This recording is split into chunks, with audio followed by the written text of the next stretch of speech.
Howdy, folks, and welcome to Moose Podcast number 502, Up in the Air. 502. It seems like yesterday was number 500. Time flies. How you guys doing? Trust you're having a great week. Here in the Bitterroots, the pollen has gone crazy, and so has my hay fever. Seems like all my friends as well. It's definitely spring, but of course, what? Summer is just around the corner. Yep, that famous weekend is the unofficial start of summer. Birds here are going crazy. I haven't seen any chicks in a nest, but I have seen some parents taking food.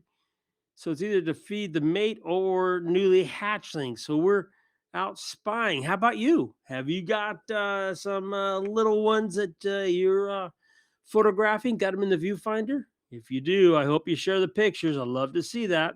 That's just such great stuff. Hey, hopefully the technical issue I had last week we've gotten through. I'm still using the Adobe podcast beta to record and create the transcript, which you can find there on the blog post for the podcast on the website, moosepeterson.com, as well as at any of your favorite kind of podcast listening posts, such as YouTube or iTunes, Spotify, whatever happens to work for you. Now, if you go to YouTube or Spotify, you can leave a comment or two or three or six, and we will have a conversation. I would love to do that. And if you head to the website, moosepeterson.com, go to the blog post for the podcast, you'll see other links, photo that relates to the podcast. It's all there. I'm trying to help you move your photography forward and trying to help me move my photography forward. Talking out loud, which I do a lot, especially when I mow the lawn. It kind of, gets the old gears turning and thought process starting, and hopefully the clicks moving forward. It's been kind of a quiet week, but then again, I've only been home 4 days out of the last 3.5 weeks, so I'm not sure all that's going on.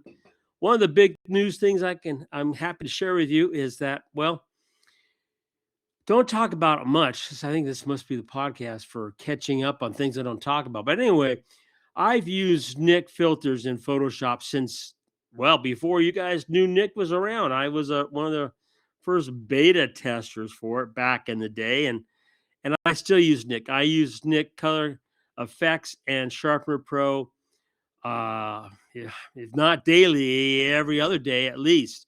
Majority of my images see, for example, Pro Contrast from Nick Color Effect. Well, the folks at DxO have made it possible for you folks to get a 15% discount when you go and buy a Nick product, DxO product. And the discount code, well, it's original. It's Moose, Moose. Now, I don't know if it's case sensitive. I don't think it is, but won't be hard for you to remember. You want to get that great product that I use. And my recipes for Nick are on the website. You'll find them. Just search for Nick recipe, Nix, Nick's recipe. You'll find it, and it's there. So thank you, DxO, for making that available. Yeah, I haven't read any books, and you guys haven't suggested any. What gives? Hey, I'm actually in the market for a book. I have got some time coming up here about 3 weeks, and I would love to dive into a new book. So if you got a title you can recommend, hey, drop me an email. I'd be grateful. Talking about grateful, I'm grateful for my good friends at Bedford's Camera and Video, my dear friends who point blank keep me shooting, whether it's pro grade cards or batteries for the Z9 and Z8. Thinking about recent purchases. Oh yeah, I can't forget that 7200 282, which I really love. Folks at Bedford take care of you. They got the inventory, they got the prices, they have got the knowledgeable staff, and they love to share their knowledge. That's why coming up, what is it, July 17th, 18th, there at the Windham Riverfront Hotel in North Little Rock, Arkansas. Photo Expo. My good friend Mike Lazul will be there. Hey, great stuff. Go by, tell Mike I said hello, sent you. He will get your inspiration all spooled up. He'll show you some of that crazy stuff like walking on lava and diving into ice and all that stuff that he is really good at doing, and then bringing back the photos and sharing them. And that's courtesy of Bedford. So another place where if you mention a certain person after you check out MOOSE, remember there's a continuity here in this discount code business. You'll see some actual money back, and that's because of the good friends at Bedford. So thank you, Bedfords, for sponsoring the Moose Podcast. Had an episode all set up for this week. Had my notes, had everything all set up. And then someone asked me a really great question on Spotify, which I have to be honest with you, it was so obvious. I obviously didn't think about it. And he said, "Hey, why have you never done a podcast about air to air photography?" And it was like, yeah, why haven't you done that, Moose? That seems like a natural topic. Well, that comment came right when we were in North Dakota there at Minot, my good friends at Dakota Territory Air Museum, doing our air-to-air photo clinic.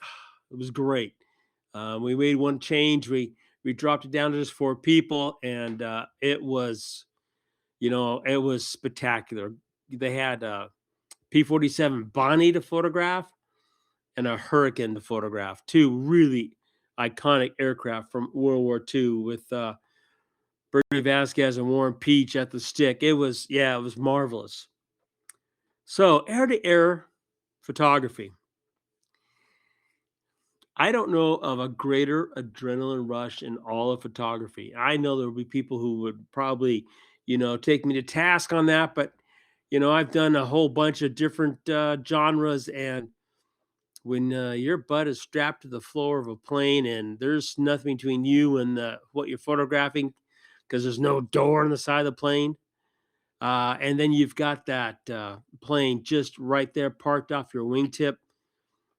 It is such an adrenaline rush.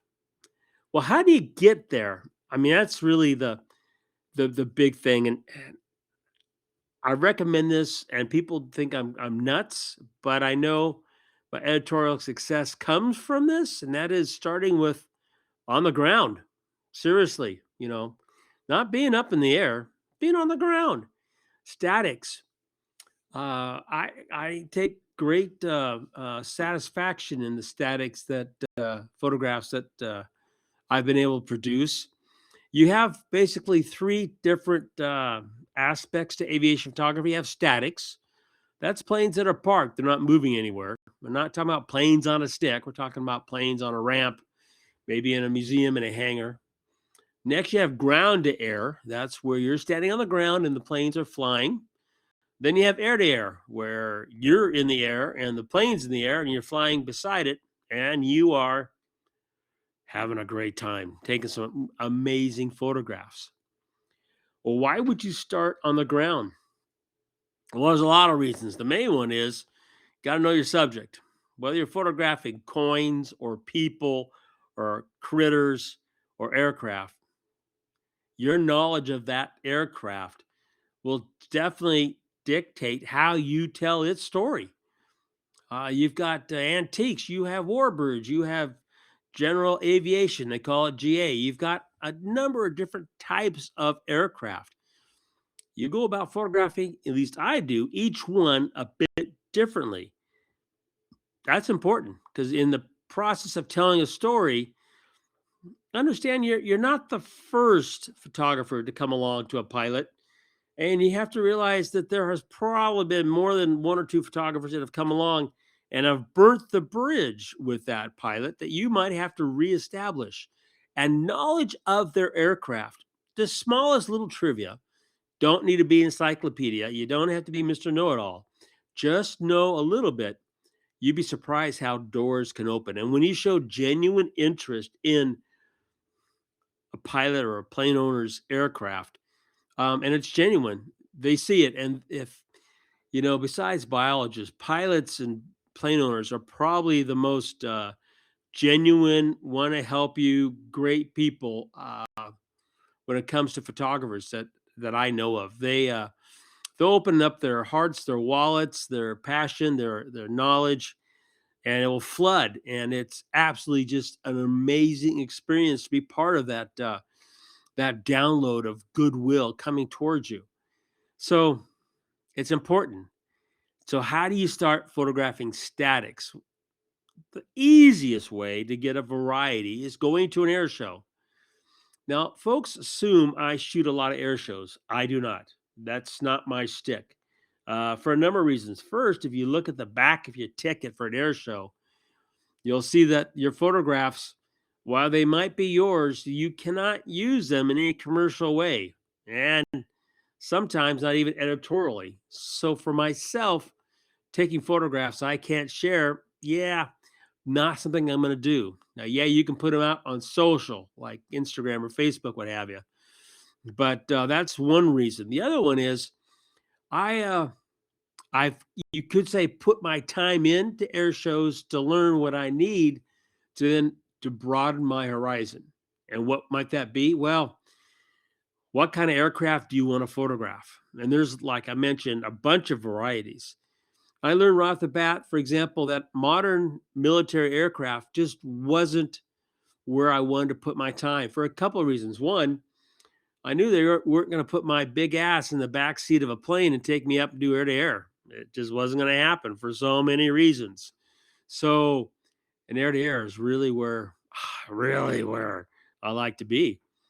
So then I started off with warbirds, and it worked out fine till I met a really big-hearted plane owner and pilot who turned me into the world of antiques, which is absolutely just a fascinating world of aircraft.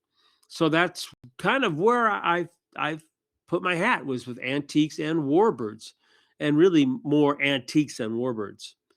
And you learn what winds your propeller at air shows by looking at airplanes and photographing statics. Now, the first thing people think about is, oh, there's other people in the pictures. There's ropes and barriers in the pictures, and yeah, those things are true.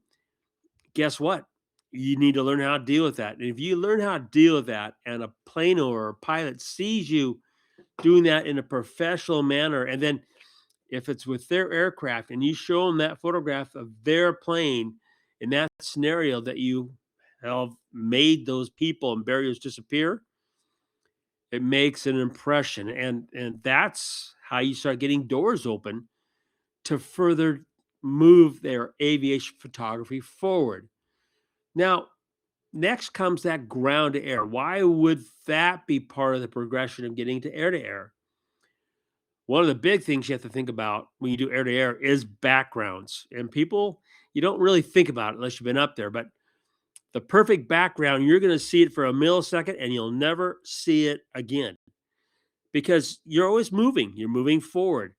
And no matter how precise you might fly that orbit or racetrack, coming back to that spot and seeing that same background ain't going to happen. At least it's never happened for me in all my flights. I've got, about 320, 330 hours doing air to air work.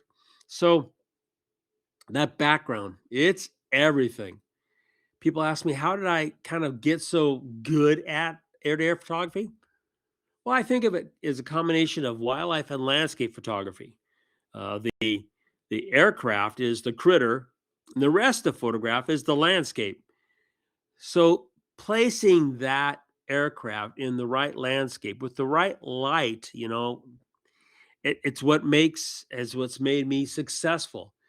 So how do you start to learn that? Because you got to understand that as soon as the props turn and those wheels come off the ground, money's being spent. You've got everything from gasoline, the obvious.